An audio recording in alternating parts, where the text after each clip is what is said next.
So the big question has been popping that why is it that some people earn lesser but they live better than those who earn more? Now, the formula for that difference or for that differential is simple. And I'm going to share with you 4 factors that are responsible for people who earn lower, right, but live better than those who earn more. Now, one thing that you must understand is that wealth is not a function of how much you earn. In all sincerity, wealth is not a function of how much you earn, but more of what? Your living pattern and your spending pattern. You see, Mr. A might earn 300,000 and Mr. B might be earning 3 million. If Mr. A is prudent with 300,000 and Mr. B is reckless with 3 million, definitely Mr. A will live better than Mr. B, irrespective of the difference in how much they earn. So wealth is dependent on 3 factors: your earning factor, your spending factor, and your lifestyle, right? So let's take, for instance, like I said, 4 factors.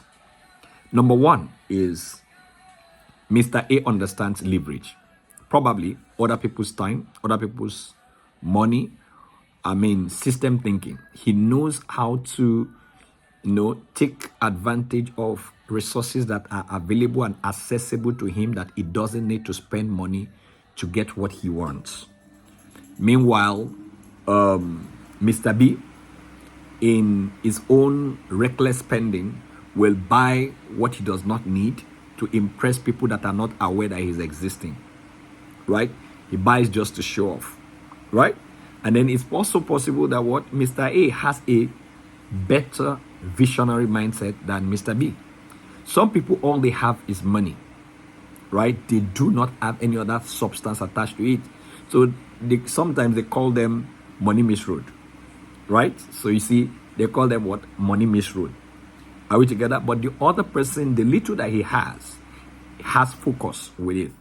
So when the little that you have has focus, it will attract more value and it will give you more substance, and you will live healthier than another person who earns so much, right? Some people are just big for nothing. That's the sincere truth. I've seen organization some years back, while I was doing my review on management capacity, right? There was this hotel, small cozy hotel in the town where I live, that had 25 rooms. These 25 rooms are always 100% filled to capacity, almost on a daily basis and weekend. But there's this other bigger hotel that has over 300 rooms, but only has 30% occupancy most of the time. Now you see that other hotel is bigger, has more capacity, but it is underutilized in the sense that they are spending more, but they are not making as much. But the other smaller hotel is cozy, runs within town, you understand, and is always sold out. So you see, the difference is in what? Their management capacity. Until we came into the bigger hotel and decided that, okay, why don't you begin to reallocate your resources, right? Reallocate your resources in the direction of utility, right? Only the aspect of the hotel that is filled will use the resources that fix expenses. The fixed expenses cut across all the other consumption, all other aspects of consumption, but they are not paying back. So those unoccupied rooms are cost centers, not profit centers, right?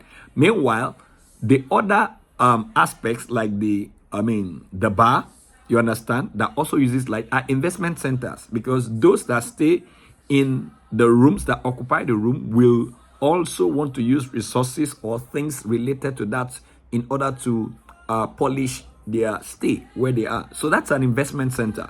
So you see, it takes understanding to be able to discern what is a cost center, what is cost to you, what is a profit center, and what is an investment center. So you see, so The visionary mindset of Mr. A or the smaller organization could outweigh that of the bigger organization. Then another thing is what? Investment consciousness, right?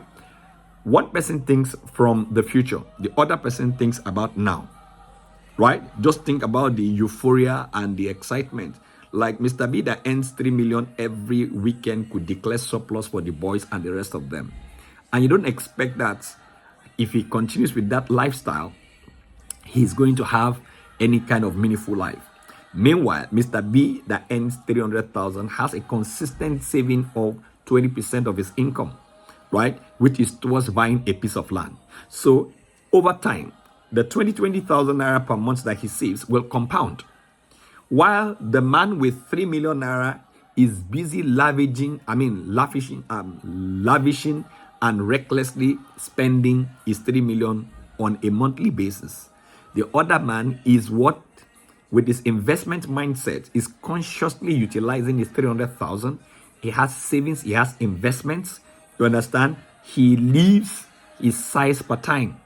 He is staying in an apartment that does not need prayers or debt or loan in order to pay rent, right?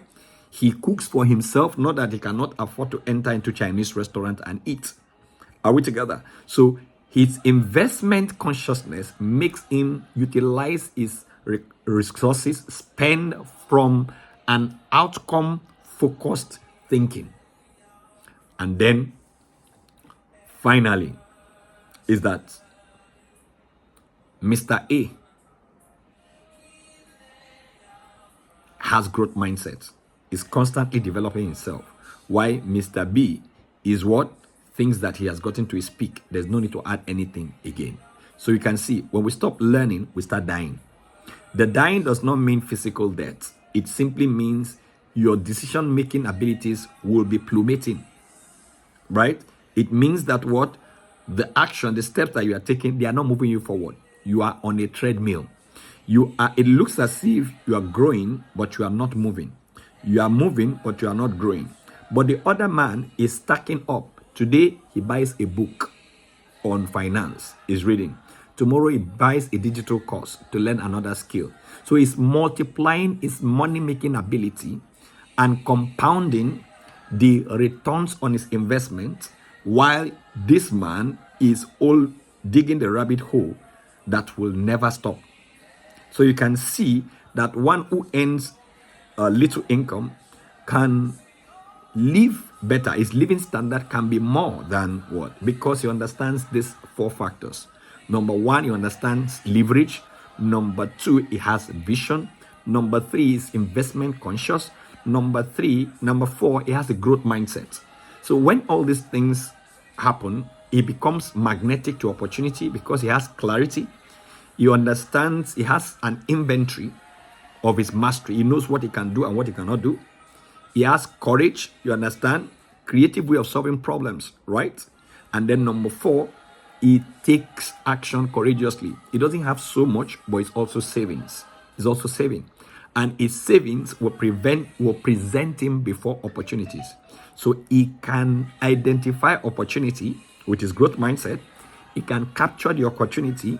He can equally sustain that particular opportunity. What happens?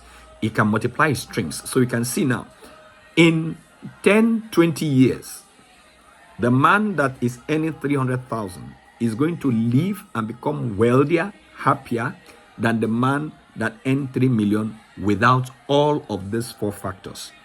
So you can see, it's not necessarily how much you earn that determines your living standard. It is how well you are managing what you have. While some trade their time for money, others make their what? Money to work for them. While others trade their talent, some others are burying theirs. So these are the differentials that create the difference between those that live better and happier and those that live miserably in the end. So creating a regret-free future demands that you have a designing your economy mindset. That's what the man with the low income has that the other person does not have. My name is Julius Afolabi, and if you are thinking of moving from a reactive income model to creating stress-free abundance, I'm the guy you should be talking to. Let me know what this video means for you, and if you have questions, just drop it in the box. And don't forget to press the notification button so that when next I'm sharing tips and nuggets like this, you'll be the first person to be notified. Thank you, and God bless you.